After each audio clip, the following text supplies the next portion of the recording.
Good morning. As we go to the chitas of the day, we're holding. Today is Thursday, very special day. Thursday, the 18th day of Elul. We're holding in Deuteronomy, chapter 27, verse number 11. Eitzav Moshe Saham Bayemahu Lema. So Moshe Rabbeinu commanded the people on that day, saying, Eilu Yamdil Levarech Esaham. These are the people, these are the tribes that are going to stand to bless the people. Al Har Grizim, a mountain, on the mountain of Grizim. When you go over the Jordan, he's going to stand on this mountain. Will stand Shimon, Levi, Yehuda, Yisachar, Yehuda, Shimon, Levi, Yehuda, Yisachar, Yosef, and Benjamin. And Rashi says, to bless the people is found in the tractate of Saita. The 6 tribes ascended to the top of the Mount Gerizim, and the other 6 tribes to the mountain of Avil. The Kahanim and the Leviim and the Holy Ark stood below in the middle. The Levites turned their faces towards Mount Gerizim and began with the blessings. Blessed be the man who did not make a graven or molten image. And these the tribes of Mount Gerizim, and these the tribes of Mount Abel answered Amen. Then the Levites turned their faces toward the Mount of Abel and began with the curses, saying, Cursed be the man who makes any graven or molten image. And these the tribes of Mount Gerizim and also the tribes of Mount Abel responded Amen. The Levites then turned their face again toward Mount Gerizim and said, Blessed be the one who does not degrade his father and mother. The tribes of Mount Gerizim and those of Mount Abel responded Amen. The Levites then would turn their face again towards Mount Abel and say, Cursed be he who degrades his father and mother. The tribes of Mount Gerizim and Mount Abel answered Amen. Thus it would be continued in this manner for all of them, the blessings and the curses, until the very last curse in verse 26. Cursed is the man who does not uphold the words of the Torah. Verse 13. This is the tribe that stood on the Mount Abel. And the curse is Reuven, Gad, Asher, Zvulun, Dan, and Naphtali. And the Levites shall speak up, and they'll say, Kol Ish Yisrael, Kol Ram, to every Jew in a loud voice. Cursed be the man who makes a graven or molten image. Tayavis Hashem, which is an abomination to God, Ma'asidei Chodesh, the handwork of the craftsman. V'sham Baseisan, he sets it up a secret.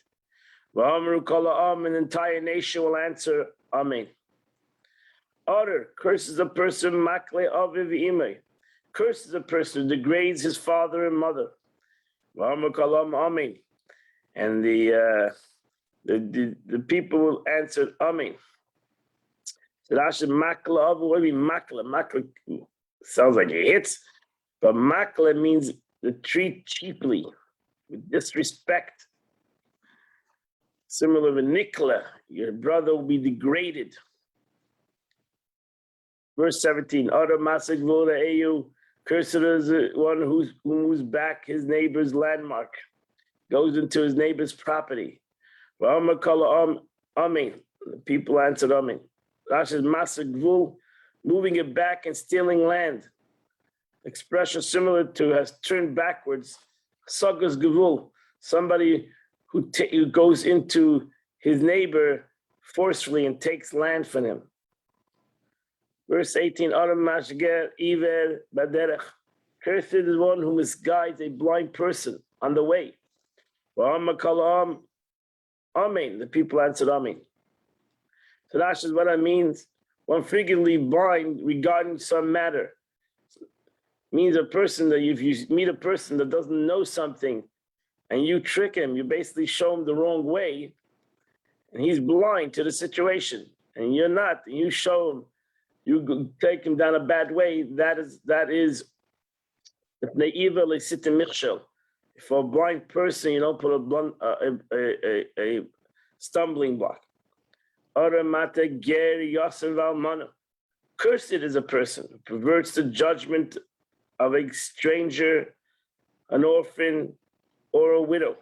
And the people answered, Amen. Cursed is a man who lies with his father's wife. Because he uncovered the corner of his father's garments. The people answered, Amen. Verse 21, cursed is a man who lies with an animal. The people answered, Amen. Cursed is a person who lies with his sister, whether his sister from his father's side, father's daughter, or his sister from his mother, a half sister. Amen. Cursed is a man who lies with his mother-in-law. Amen. Verse 24. Cursed is a man who strikes his fellow in a secret. Amen. What is a person who strikes his man in secret? How is that possible? Did somebody in secret? So now she says this is talking about somebody who talks Lashon Hara. I saw in the Yesod of Moshe Hadaishin that there's 11 curses here, correspond to 11 tribes. Each 11 tribes was blessed by Moshe before he passed away. Here we learn that every tribe had an illusionary curse attached to it, as if to admonish. If you do God's will, we granted a blessing. But if not, then there's a curse attached to it. But in allusion to the tribe of Shimon, Moshe did not write, "Cursed be he." But Moshe did not intend to bless the tribe of Shimon individually prior to his passing, when he blessed the other tribes. Therefore, Moshe did not wish to curse them either.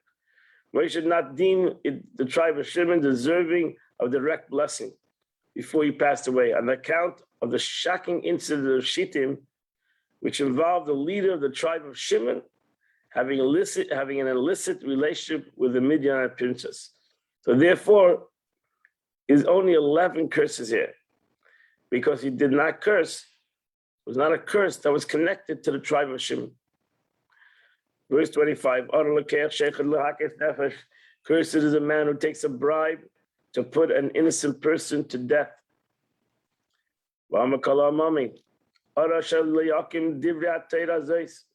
Cursed is a person who does not uphold these words of the Torah. Last say some to do it. Amen. And the entire nation answered Amen. Now she says, Clan, when here in this curse, Moshe includes the entire Torah. And they accepted upon themselves with a curse and an oath. This was basically a concept of an oath and an aspect of accepting yourself in a negative way, as opposed to in a positive way, but right now in a negative way, to accept upon yourself an oath to keep the entire Torah. When the Yidden came into Eretz Yisrael, they would accept upon themselves to keep the entire Torah. Chapter 28, verse 1. But if you follow the command of God, to follow the commandments, which I'm commanding you today, and God will put you above, supreme of all the nations of the world. And all these blessings will come upon you, and it will cleave to you. You'll hearken to the voice of God. Blessed are you in the city. Blessed are you in the field. Blessed is the fruit of your womb. And the fruit of your soil. And the fruit of your livestock. The offsprings of your cattle. And the flocks of your sheep. Rashi says Shegara lafecha, the offerings of your cattle, the young which are born from your cattle, that is, which the animal sends forth from its womb. This is the expression understood as to be rendered tag unclis ve'edrei an einecha, and the flock of your sheep. Our rabbis have said, why are the sheep ashtres? Because they enrich their owners. They maintain them, and ashtres, which are as strong as rocks, with a good commodity, sheep commodity. Barak tanecha, blessed are your baskets, umesharatecha, and your kneading bowls. So that's what means your baskets, your fruits. Another expression, tanecha, is liquids which strain through the baskets. It can be blessed, the liquids, the juices that come out of the fruits. Umesharatecha, and your kneading bowl, that says something dry, which remains nishar in the receptacle and does not flow through. This interpretation flows the latter interpretation of Bava Rashi. According to the former interpretation, it means simply your kneading bowl. So it means, if according to the second teaching of Rashi, this is talking about the juices, Barak Tanecha, the juices, and Mesharatecha, those fruits or vegetation that doesn't have juices. There will be plenty in the bowl. Baruch ata b'vayecha, blessed are you when you come in. Baruch ata b'teisecha, and blessed are you when you depart. So what does that mean? Where are you departing to? May your departure from this world be as free of sin as your entry into the world. Baruch ata b'echad, you're blessed when you came in. You came in without sin, and you'll leave without any sin. That completes the chumash of the day. Tomorrow is going to be a very long chumash because tomorrow is the curses, the teichachas that Moshe Rabbeinu gives the Jewish people. It's in the 6th reading of the portion. We are holding in the 15th letter of the Rebbe, Alter Rebbe, and we are still continuing. The Alter Rebbe now goes on to make it perfectly clear that the spheres are, however, infinitely higher than the corresponding faculties within the soul. The Rebbe explained that everything that's in Lamaila is also in the body. So just like we explained that above, there's spheres from Chachma to Malchus. Every world has 10 sfirot, 10 manifestations. And where can we see that? Mipsari, for my own flesh, I also have the 10 sfirot. I have Chachma, I have wisdom, and I have Malchus. I have the spheres of Malchus. I have all from the 1 to 0, 1 to 10, I mean. So even though I'm comparing the soul to the manifestations of above, but self-understood, everybody understands that the spheres elyonos, the upper levels of spirituality, are far beyond the human spheres that are in my body, in my soul. Indeed, so infinitely higher than the corresponding faculties within the soul. Indeed, even Avraham Avinu attributed chesed, Avraham Avinu, which we compare, we say Avraham Avinu is like the midas chesed. We say it's like comparison to the midas chesed. It could no way compare to the chesed of the spheres. Avraham Avinu said, I'm nothing, as we can see. So even though Avraham Avinu in the Torah, in Kabbalah, is compared to midas chesed, to the attribute of chesed, but there's no comparison, really. No comparison to chesed, the way it's in Avraham Avinu, who was the ultimate aspect of chesed, to chesed, the way it's Lamaila, the way it's above. So notwithstanding the fact that Avraham Avinu was considered a chariot to God, meaning a self-effacing vehicle with no direction or desire other than its rider, still, Avraham Avinu was no comparisons of Avram's chesed to the true concept of chesed, the way it's in its spiritual counterpart. This is what the Alter Rebbe is going to explain. So the lahagdim, however, it's necessary to state, because people make a mistake. And that's what the Alter Rebbe wanted to say, would say that even though that we are a part of God and we have within us many godly components, but we shouldn't think we're God. And that's where people think they can have control over the Eibishter. And they can't do that. The Eibishter ain't safe. And therefore God is infinite, and God forbid, even though we learn and we understand God, but still it's so far away from us. It's just an illusion. It's just basically a comprehension. It's not reality. Because the concept is far from us, not because it's not reality, because it's not reality, capable reality to us, because the concept is a very deep concept, and we're very limited. We're humans, we're very limited in our capacity to our comprehension of something, because the essence is far from us. That's why Shlomo Melech said this many times. King Solomon said, "Chachma, I received the concept of wisdom, but it's far from me. It's far from me." So he came intellectually. Shlomo Melech came intellectually to the concept that wisdom is far from him, even though he was the wisest man upon the earth, because wisdom is far from everybody. Wisdom is something that is not comprehensible, ultimately incomprehensible, far from the grasp of a human being. I needed to first state what I heard from the Maggid. So the Maggid himself taught both teachings. Maggid taught the teaching of from my soul, from my own body, I can see godliness. And then the Maggid also taught, peace be unto him, on the verse that Avraham Avinu says, Abraham says, Anechi afa be'efer, I am dust and ashes.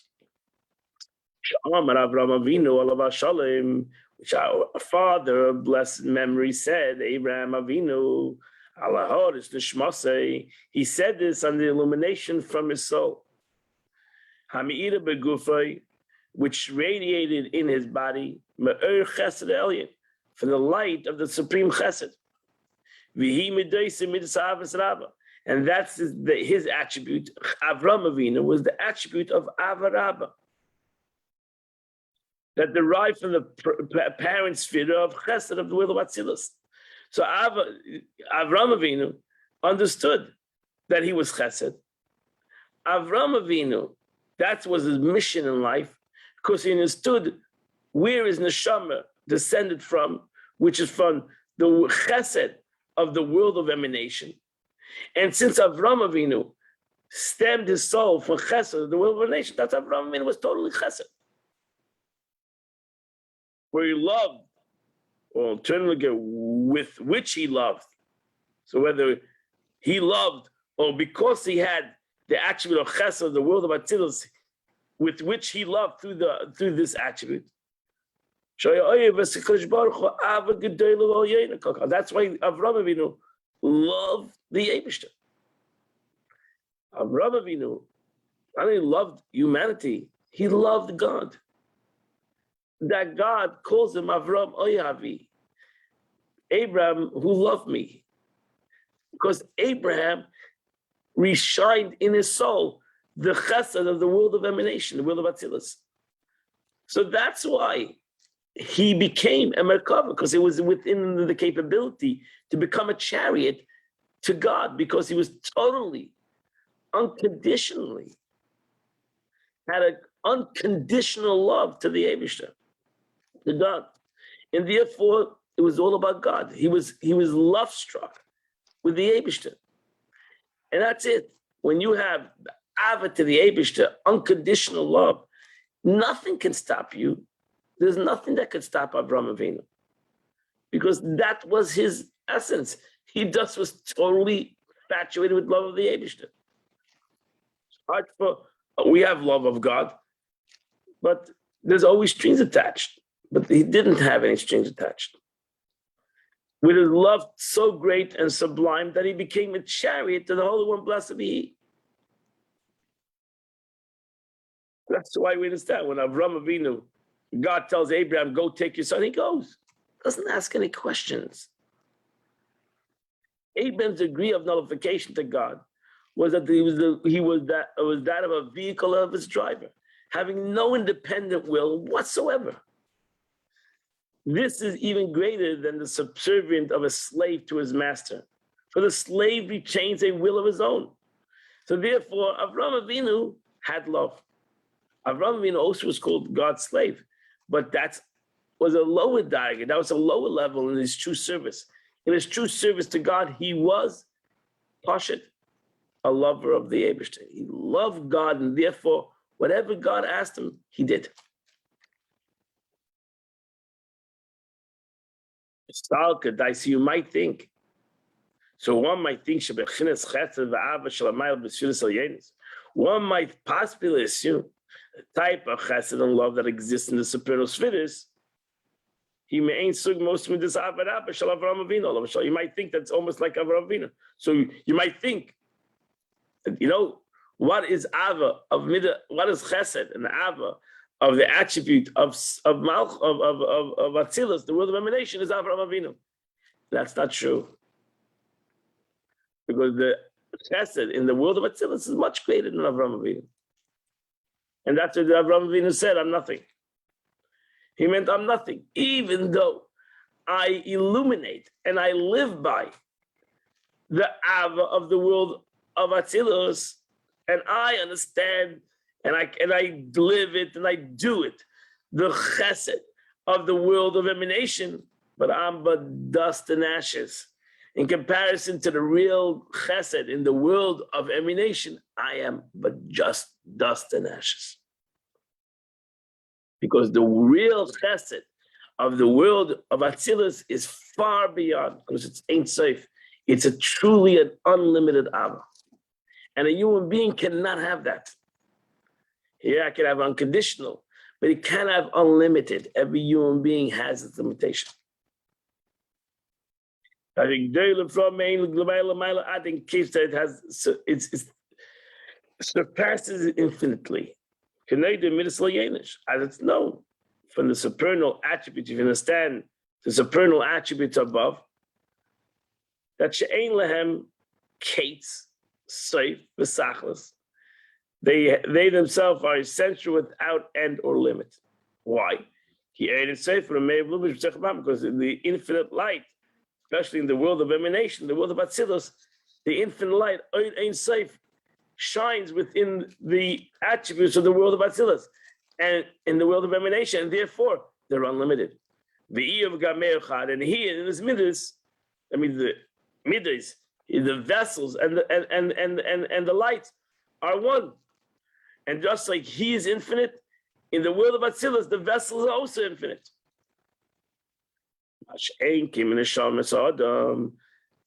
As regard to the soul of man, which is vested in the corporal of the body, that everybody, make difference of Avraham Avinu, doesn't make difference to anybody. Everybody ultimately has has a finite and a limited aspect. So everything is finite, even the soul. Ultimately, the soul is a created entity, and therefore the chesed of every soul is taka unbelievable, but it still has a limitation. Just to revert to the above example, it is abundantly clear that the supernal sphere of chesed is infinitely loftier and more wondrous than its worldly counterpart. The attribute of chesed of love in Avram's soul, which is vested in his body.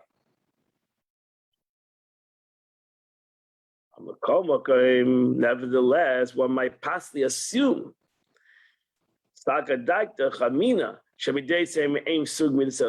might have that thought that his attributes are like the attributes, the way they're in the heavenly attributes.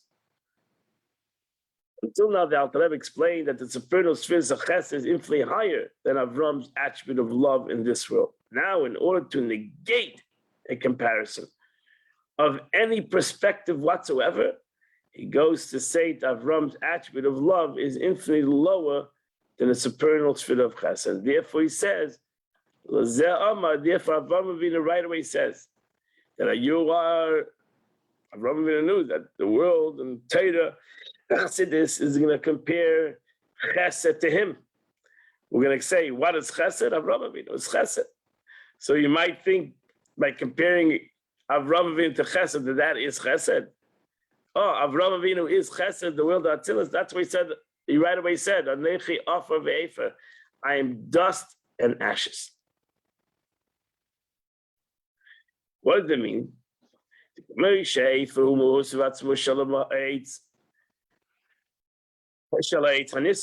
That is, like ashes, which are the essence and the substance of the burned wood. You say this, a piece of wood has, before you burn it, has four basic foundations: fire, air, water, and earth, of which all matter is compounded. The gim, you say this, and by burning the piece of wood, the three elements of fire, water, and air, you took it out for them. What are you left now with? Its basic foundation. You take a tree, you burn it down. What are you left with? You're left with ashes. That is the lowest foundation. Afar. And they were consumed in the smoke, and they came into being through their combination, as it's known. In the fourth element in the wood, namely its compoundment of earth, which goes downward, and that's it, and does not ascend with the smoke. So the afer, which is the earth, the fourth foundation of this piece of wood, is now comes back to its source. And fire does not have an effect on earth. And that's why that element, the basic dimension of the tree. So even though the tree has many of the other four dimensions of fire, water, and air, but when you put it through fire, it takes away the thing, all goes into the element of fire, and it's left with its basic component, which is earth, which is not consumed by fire. And that's ashes. So what is the lesson from taking a tree and burning it and turning it into afer?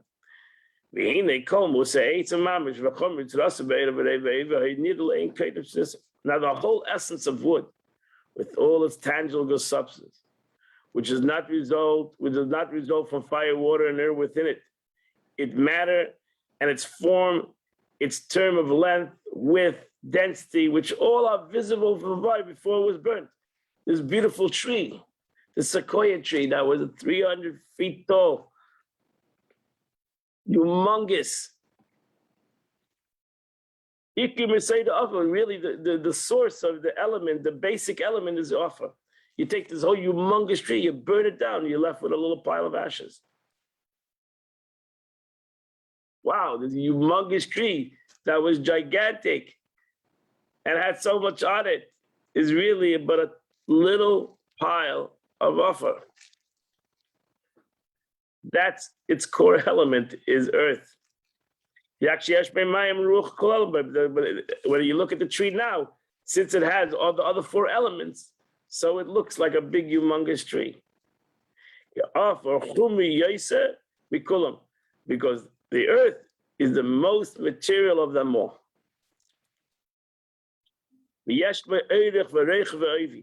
And it has the dimension of length, width, and density.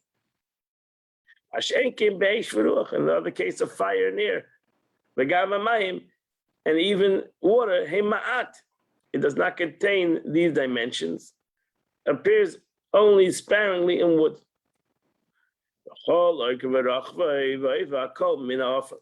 And thus, to all the dimensions in wood, in length, width, and density, all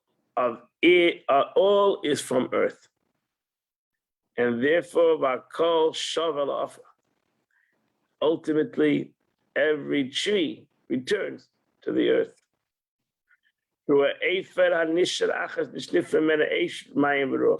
Which is the ashes, which remains after the fire and water have been separated from it. Thus, the ashes that remain is what was formerly the essence of the wood. It was always the essence. Thus, when before the fire consumed it, it looked like this beautiful tree, but really, it was basically wood, earth, a little pile of earth. Now, can you imagine? I gave you an example of a sequoia tree.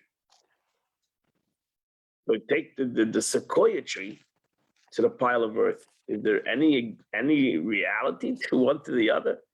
You wouldn't imagine that this humongous, beautiful tree is but a pile of earth. Really a pile of earth. And that's what Avraham Avinu wanted to say.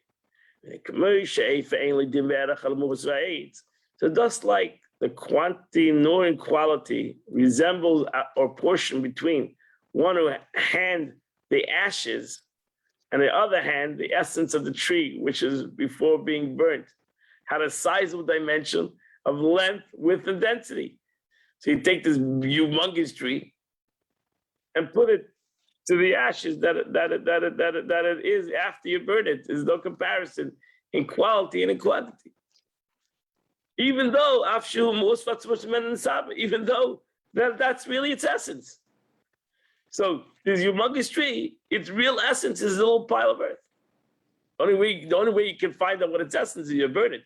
But ultimately, when you burn it down, this is what it really is. It's really a pile of earth.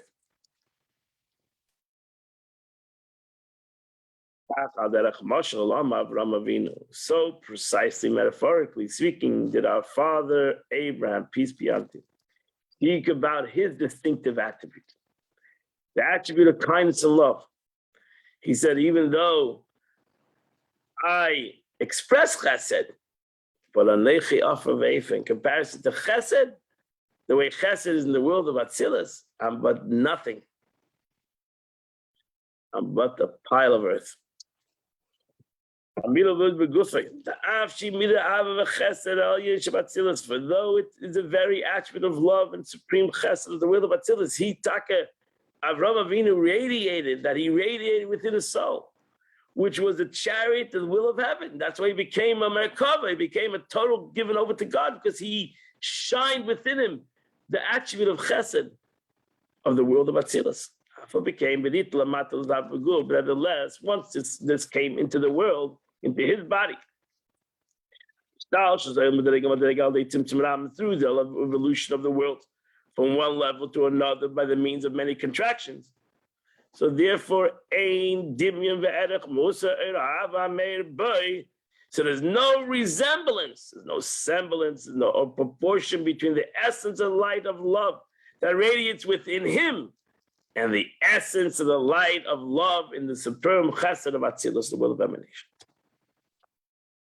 That's why Avraham Avinu says, it's like a simile. If you will, you're praising me that I have chesed, my chesed is like the dust, like the earth, compared to the tree. That's my chesed. So you can say that I have chesed, and you can say them the attribute of chesed, and I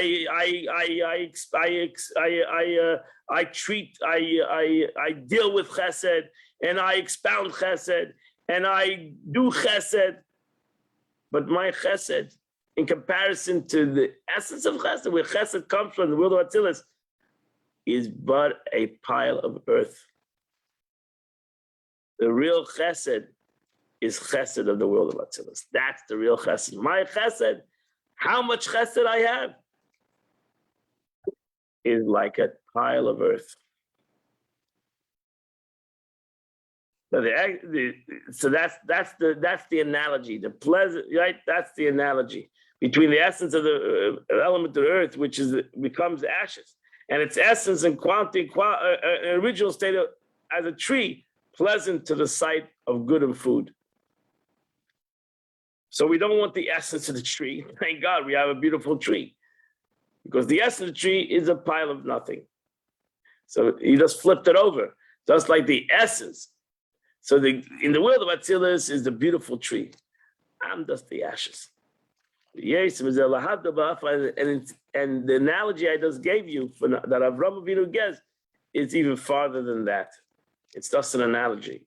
Indeed, the incomparability of Avram's chesed and chesed, the world of Atzilus, exceeds in it by thousands of degrees of separation. So it's just an analogy. If you understand my analogy, the truth is, chesed of the world of emanation is far beyond any chesed a human being, even Avram Avinu, can do.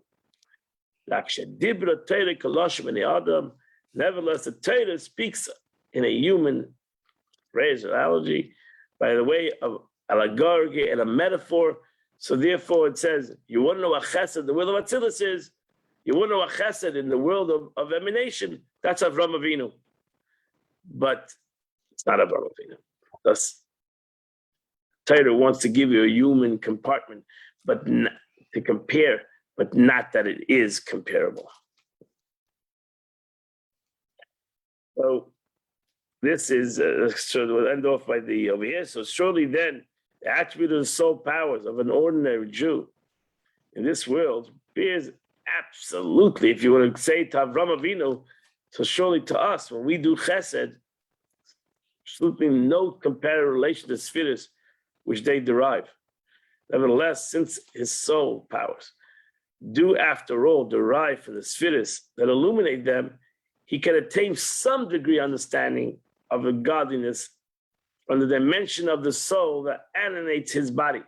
So again, you can learn from it, but not to say that I have midas chesed. I truly have the attribute of chesed. From my body, I can gaze upon it. I can have a little bit of a comprehension, but not that I can comprehend it totally. It's impossible. And this, thus, the meaning of the verse, from my flesh, I behold God. And that completes the Tanya of the day. As I said, today is the 18th day of Elul. Today is a special day. Today is the birthday of the Baal Shem Tov and the birthday of the Alter Rebbe. Very special day. So it's a very special day to learn Tanya of the Alter Rebbe and to connect to his Torah, because by connecting to his Torah, we connect to him. And today, as we know, is Mazoli Goiva, the Alter Rebbe's soul, so to say, comes stronger today in the world. So it's nothing better than today to learn the teachings of the Alter Rebbe. Today is the 18th day, as I said. The Tillim of the day is chapter 88, 89, 88 and 89. 88 and 89 is a chapter of the day. And since today is the 18th day, the three chapters are 52, 53, and 54. And by doing that, you would have done the chitas of the day. Wish you all a wonderful and beautiful day, a happy day, a healthy day, a gorgeous day. And we'll see you, Mitchum, tomorrow at 8 a.m. We'll continue the chitas of the day. And a mazel day.